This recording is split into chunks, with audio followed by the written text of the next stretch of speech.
Hello, Bring a Trailer. You're looking at my 1978 Porsche 911 SC Rest of the World body. This car I was building for the Spec Series class, probably 2005, 6, or 7. Actually found this car here in Oregon. It was obviously a gray market car. It's factory silver, no sunroof.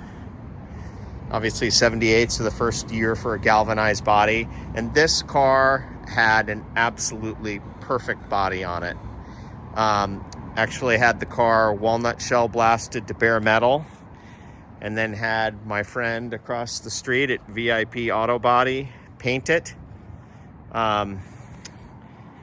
We stripped the undercoating from the interior. I guess prior to paint, Rothsport built the cage in the car.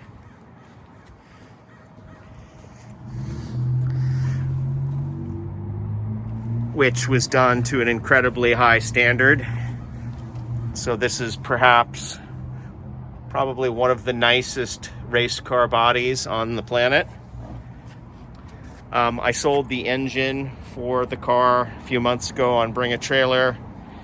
And then obviously was fitted at the time with fiberglass bumpers and engine lid. Again, painted everywhere from bare metal. So a lot of different ways a guy could go with this car, but a lot of the hard work has been done. Thanks for watching.